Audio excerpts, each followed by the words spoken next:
신약 성경의 마지막 책인 요한계시록과 구약 성경의 전도서의 공통점이 있습니다.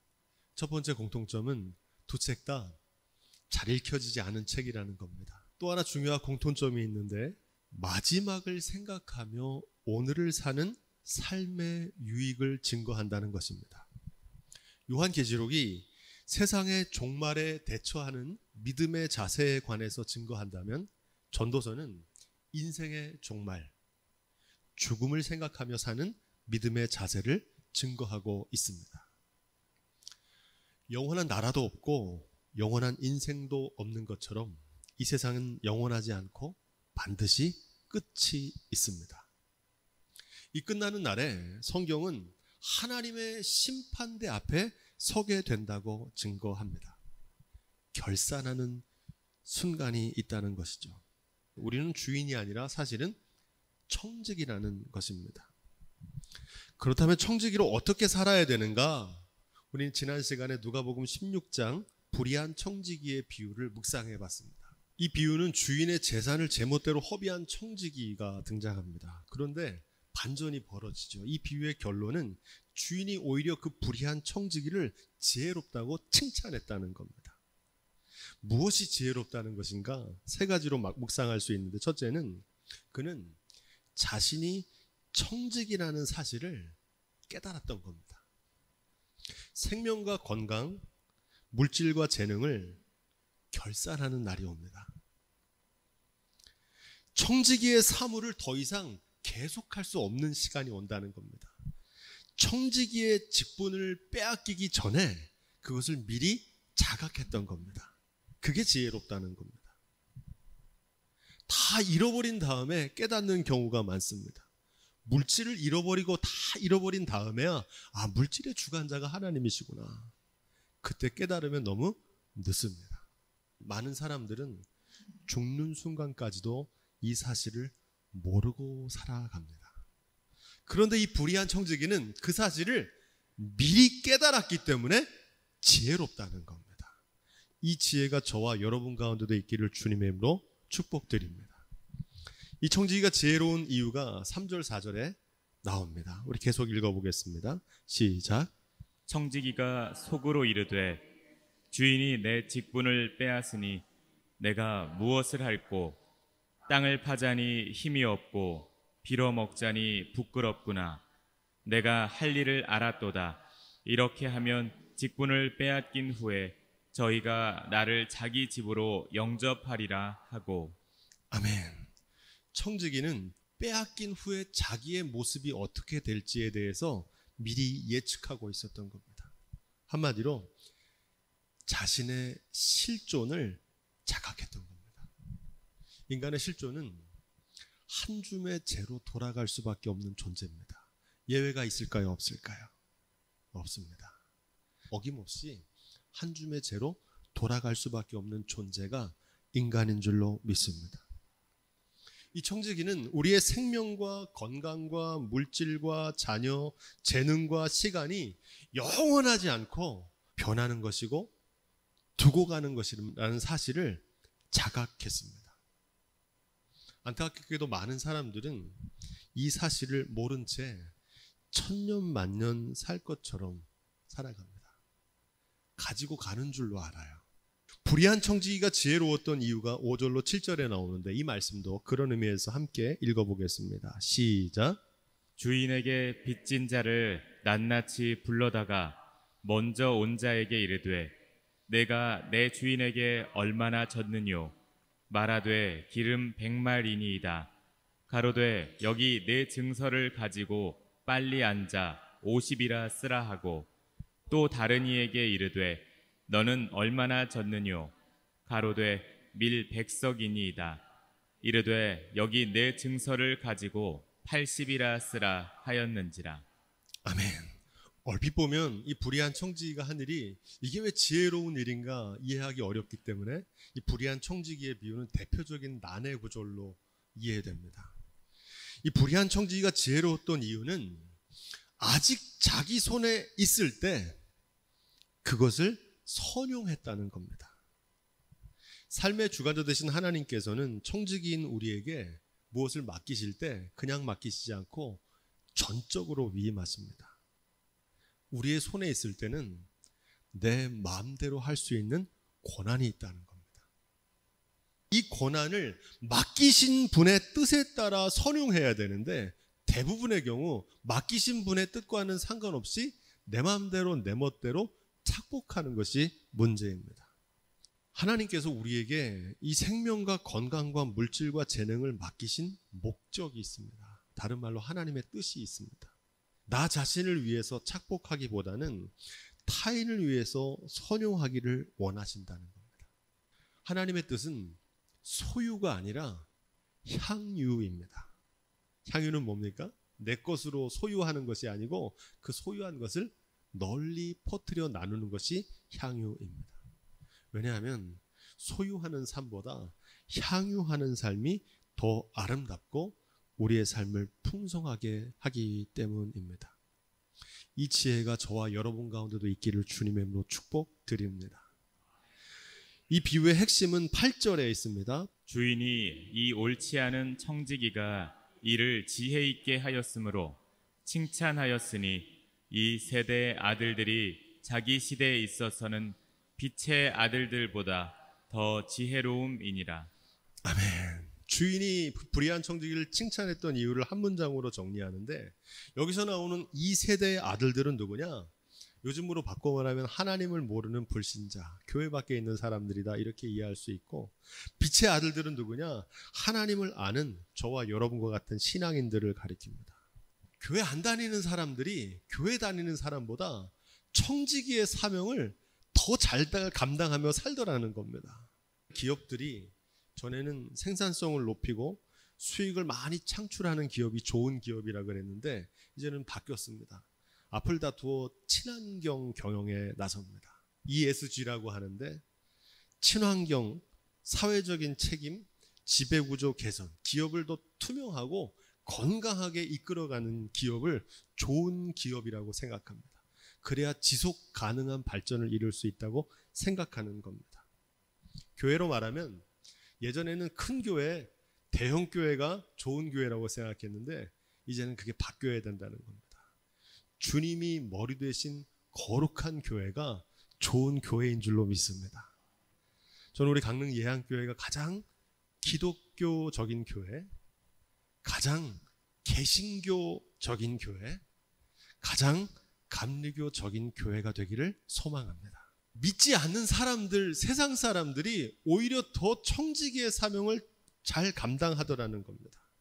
환경을 보존하고 이웃을 사랑하는 것은 지구를 위한 것이나 남을 위한 것이 아니고 결국은 나 자신을 위한 것이라는 것을 자각했기 때문입니다. 여러분 부메랑 아시죠? 내가 다른 사람에게 행한 그대로 나 자신에게 돌아온다는 사실을 깨달은 겁니다. 그런데 오늘날 많은 사람들이 이걸 모르고 살아갑니다. 이 불의한 청지기는 이걸 기가 막히게 알았다는 겁니다. 누가복음 6장 35절로 38절에 아주 귀한 말씀이 나오는데 너희는 원수를 사랑하고 선대하라. 아무것도 바라지 말고 빌리라. 그리하면 너희 상이 클 것이요 또 지극히 높으신 이의 아들이 되리니 이렇게 말합니다. 원수를 선대하는 게 결국 하나님의 상을 받고 하나님의 지극히 높으신 아들이 될 수 있는 기회가 된다는 겁니다. 그래서 원수는 또 다른 이름의 이웃이고 그 원수가 도리어 내가 마지막 하늘의 상급을 받을 수 있는 기회를 제공하는 사람들이 된다는 말씀입니다. 이 말씀은 이렇게 이어집니다. 주라 그리하면 너희에게 줄 것이니 곧 후이되어 누르고 흔들어 넘치도록 하여 너희에게 안겨주리라 이렇게 말합니다. 여기서 처음 주라는 건 누구한테 주라는 거냐면 다른 이웃들에게 주라는 겁니다. 그러면 누가 후이되어 안겨주시겠다는 겁니까? 하나님께서 그거를 갚아주시겠다는 말입니다. 많은 사람들이 이 사실을 모르고 살아갑니다. 불의한 청지기는 이 사실을 알았는데 하나님의 자녀들 중에서도 이 사실을 모르고 살아가는 사람들이 많다는 겁니다. 이 사실을 깨닫지 못하는 사람들은 그래서 내 교회만 생각하고 내 축복만을 추구하며 살아갑니다. 내 자랑, 내 영광을 구합니다. 하지만 이 사실을 알고 사는 사람들은 내 교회만이 아니라 주님의 교회, 내 자랑, 내 영광이 아니라 주님의 영광, 나의 축복만이 아니라 나가 축복의 통로가 되기를 위해서 기도합니다. 이 지혜가 있기를 주님의 이름으로 축복드립니다. 이 비유의 최종적인 결론이 9절에 나오는데 우리 9절 말씀도 함께 읽어보겠습니다. 시작. 내가 너희에게 말하노니 불의의 제물로 친구를 사귀라. 그리하면 없어질 때에 저희가 영원한 처소로 너희를 영접하리라. 아멘. 영원한 처소로 너희를 영접하리라. 누가 그렇게 한다는 겁니까? 저희가. 여기서 말하는 저희는 누굽니까? 불의한 제물로 사귄 친구들이 훗날 영원한 처소로 인도하는 사람들이 될 거라는 겁니다. 마태복음 25장이 이 말씀을 분명하게 증거합니다. 인자가 자기의 영광으로 모든 천사와 함께 올 때, 하나님의 심판 때이죠. 예비된 나라를 상속하라 그러면서 오른편 양에 있는 사람들에게 말씀하십니다. 그러자 그들이 당황합니다. 우리가 왜 이런 상속을 받습니까? 그러자 주님께서 이렇게 말씀하십니다. 너희는 내가 줄일 때에 먹을 것을 주었고 내가 목마를 때에 마시게 하였고 내가 나그네 되었을 때 너희는 나를 영접했고 내가 벗었을 때 나에게 옷을 주었고 내가 옥에 갇혔을 때 너희가 나를 돌보았다. 우리가 언제 그랬습니까? 그들이 주님께 묻자 주님께서 이렇게 말씀하십니다. 지극히 작은 자 하나에게 한 것이 곧 나에게 한 것이다. 왼편에 있는 사람들에게 너희는 영벌에 들어갈 거라 그랬더니 그들이 따져 묻습니다. 우리가 왜 영벌에 들어갑니까? 너희는 내가 줄일 때 먹을 것을 주지 않았고 내가 목마를 때 마시게 하지 않았고 내가 나그네 되었을 때 영접하지 않았고 내가 벗었을 때 옷을 주지 않았고 내가 옥에 갇혔을 때 돌아보지 않았다. 우리가 언제 그랬습니까? 지극히 작은 자 하나에게 하지 않은 것이 곧 나에게 하지 않은 것이다. 저희는 영벌에 저희는 영생에 들어가리라. 하나님의 심판대에서 심판하는 기준이 내가 사는 날 동안 맺은 타인과의 관계라는 사실입니다. 많은 사람들이 여기서 말하는 이웃을 아프리카에 있는 굶주린 아이들이라고 생각하는데 오해입니다. 여기서 말하는 타인은 누구냐면 여러분들이 매일 만나는 여러분들의 가족, 여러분들이 매주일 만나는 여러분들의 교우입니다. 그들에게 어떻게 대했는지가 천국의 열쇠가 된다는 사실을 깨닫는 지혜가 있기를 주님의 이름으로 축복드립니다. 이 불의한 청지기는 이것을 알았는데 하나님의 자녀들 가운데도 이 사실을 모르고 사는 사람들이 많다는 말씀입니다. 불의한 청지기는 비록 불의했지만 이 사실을 늦기 전에 깨닫고 실천했습니다. 바라기는 아직 기회가 있을 때 우리에게 맡기신 달란트를 하나님의 뜻대로 선용하며 살아갈 수 있는 지혜가 있기를 주님의 이름으로 축복드립니다. 전도서 11장 10절입니다. 그런즉 근심으로 내 마음에서 떠나게 하며 악으로 내 몸에서 물러가게 하라. 어릴 때와 청년의 때가 다 헛되니라. 아멘. 이 전도서 11장 10절은 한마디로 말하면 근심 걱정하지 말라는 거거든요. 젊은 시절에 우리의 인생이 영원하지 않고 끝나는 날이 있다는 사실, 곧 청직이라는 사실을 깨달을 때 가장 큰 장점은 사는 날 동안 근심과 걱정으로부터 자유로울 수 있다는 겁니다. 청지기는 염려하지 않고 기도합니다. 왜 그렇습니까? 하나님께서 나의 삶의 주관자이심을 믿기 때문입니다. 그래서 청지기는 맡기신 분에게 구합니다. 그 일을 맡기실 때는 그 일을 감당할 수 있는 힘도 주시고 지혜도 주시고 능력도 주시기 때문입니다. 청지기는 기도하지만 자기가 주인인 줄 아는 사람은 염려합니다. 내가 하다가 안 되면 포기하고 내가 하지 못하는 것들에 낙심합니다. 여러분, 진정한 기도가 필요한 순간은 언제입니까? 평소 우리가 갈고 닦은 수용 실력을 발휘할 시간이 가슴에 올 때가 아니라 물이 키를 넘을 때인 것처럼 기도가 필요하고 믿음이 필요한 순간은 내 지식으로 알 수 없고 내 힘으로 해결할 수 없는 문제를 만났을 때, 그때가 기도할 때이고 그때가 우리가 하나님을 향한 믿음을 사용해야 될 때인 줄로 믿습니다. 라이놀드 니부어라는 분이 이렇게 말했어요. 주님, 바꿀 수 없는 것을 받아들일 수 있는 평온함을 주옵소서. 바꿀 수 있는 것을 변화시킬 수 있는 용기를 주옵소서. 이 둘의 차이를 알 수 있는 지혜를 주옵소서. 이 기도가 저와 여러분들의 기도가 될 수 있기를 주님의 이름으로 축복드립니다. 그래서 청지기로 사는 사람은 내가 할 수 있는 일, 내가 맡은 일을 최선을 다하면 됩니다. 결과에 연연할 필요도 없어요. 그리고 내가 할 수 없는 일은 어떻게 하면 됩니까? 삶의 주관자 되신 주님께 맡기고 기도하면 됩니다. 할렐루야. 내가 해야 될 일과 하나님께서 하셔야 될 일, 내가 해야 될 몫과 하나님이 하셔야 될 수 있는 몫을 구별할 수 있어야 됩니다. 하나님의 청지기로 사는 또 다른 장점이 있는데, 삶에서 만나는 환경과 상황에 불평하지 않고 감사할 수 있습니다. 왜냐하면 삶의 주관자 되신 하나님께서 더 좋은 길로 인도해 주심을 믿기 때문입니다. 할렐루야. 여러분이 할 수 있는 최고의 해석을 하십시오. 우리가 만나는 일에 대한 해석은 자유입니다. 내가 삶에서 만나는 크고 작은 문제들 앞에 그게 좋은 일이든지 나쁜 일이든지 내가 할 수 있는 최고의 해석을 하십시오. 대부분의 경우 사람들은 최악의 해석을 합니다. 그래서 안 해도 될 염려를 하고요, 쓸데없는 걱정을 합니다. 최고의 해석을 성경적인 용어로 바꾸면 선한 길입니다. 하나님께서는 우리를 선한 길로 인도하시는 분인 줄로 믿습니다. 하나님께서는 우리를 위해서 선한 길을 예비해 두십니다. 그리고 우리를 가장 좋은 길로 인도하시는 분이십니다. 이 사실을 믿는 사람은 불평하지 않고 감사할 수 있습니다. 내가 할 수 있는 최고의 해석을 가리켜서 비전이라고 부릅니다.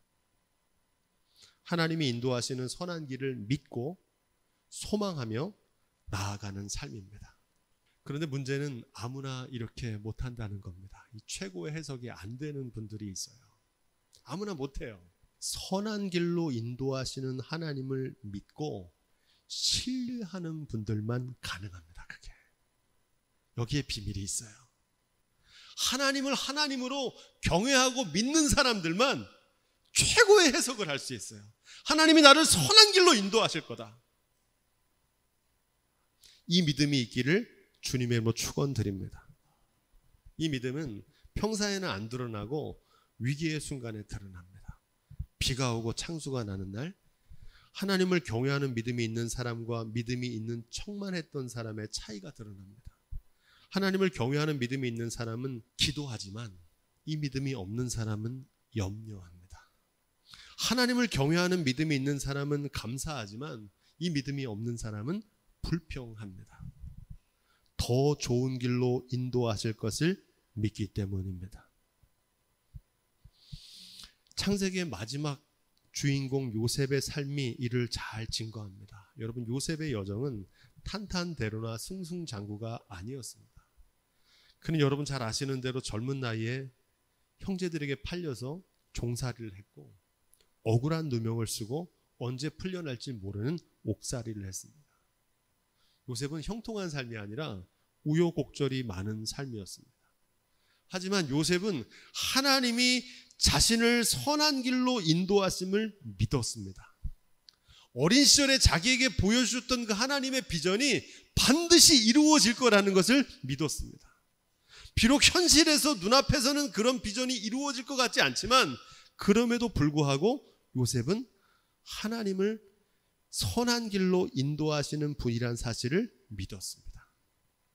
요셉의 믿음대로 하나님께서는 요셉을 가장 선한 길로 인도하셔서 애굽의 총리로 애굽과 온 세상을 구원하는 인물로 사용하신 줄로 믿습니다. 다윗은 주님을 선한 목자라고 고백합니다. 사망의 음침한 골짜기를 통과하고 있지만 이 길로 인도하는 이유는 마침내 푸른 초장으로 가기 위한 거라는 것을 믿었다는 겁니다. 다윗의 목자이셨던 주님께서 오늘도 저와 여러분들의 목자가 되시는 줄로 믿습니다. 하나님의 자녀들을 마침내 영원한 본향으로 인도해 주십니다. 그래서 마태복음 10장 28절로 38절에 아주 귀한 말씀이 나옵니다. 몸은 죽여도 영혼은 능히 죽이지 못하는 자들을 두려워하지 말고 오직 몸과 영혼을 능히 지옥에 멸하는 자를 두려워하라. 이렇게 말씀하십니다. 두려워하지 말고 하나님 두려워하라는 겁니다. 참새 2마리가 한 아시리온에 팔리는 것이 아니야. 그러나 너희 아버지께서 허락지 아니하시면 그 하나라도 땅에 떨어지지 아니하리라. 너희는 머리털까지 다 세신 바 되었나니. 따라해 보겠습니다. 두려워하지 말라. 제가 계속 읽습니다. 너희는 많은 참새보다 귀하니라. 누구든지 사람 앞에서 나를 시인하면 나도 하늘에 계신 내 아버지 앞에서 저를 시인할 것이요 누구든지 사람 앞에서 나를 부인하면 나도 하늘에 계신 내 아버지 앞에서 저를 부인하리라. 여러분, 썩어지고 사라지는 것들을 두려워하지 마십시오. 영원하신 하나님을 두려워하며 사십시오. 이것을 가리켜서 하나님을 경외하는 믿음이라고 합니다. 이 믿음이 있으면 놀라운 일이 벌어지는데 세상에 두려울 게 없습니다. 삶의 주관자 되신 하나님께서 인도하심을 믿기 때문입니다. 광야에서 이스라엘 백성들에게 만나를 주실 때 하나님께서 원칙을 주셨습니다. 하루 먹을 양식만 거두고 쌓아두지 말라는 겁니다. 그러면 거기서 냄새가 나고 벌레가 나서 부패하게 될 거라는 겁니다. 그런데 꼭 하나님 말씀에 불순종해서 쌓아두는 사람들이 있었습니다. 왜 그랬을까요? 많은 사람들은 욕심 때문에 그렇다고 생각하는데 사실은 욕심 때문이 아니라 하나님을 경외하는 믿음이 없었기 때문입니다. 오늘은 다행히 만나를 주셨는데 내일 만나를 주시지 않으면 어떡하지?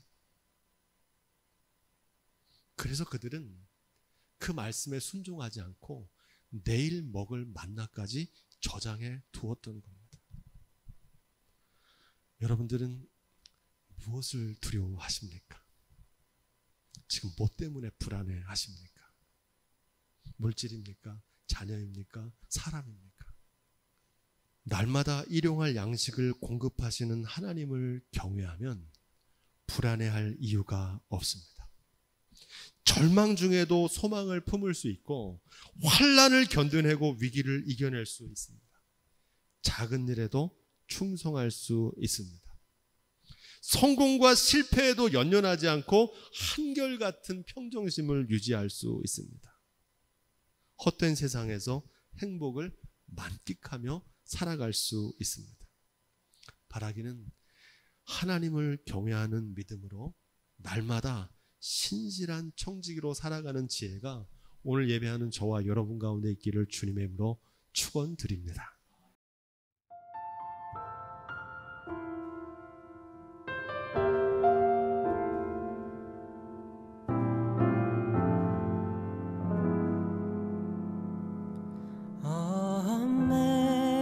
Amazing grace, how sweet the sound that saved a wretch like me. I once was lost, but now am found.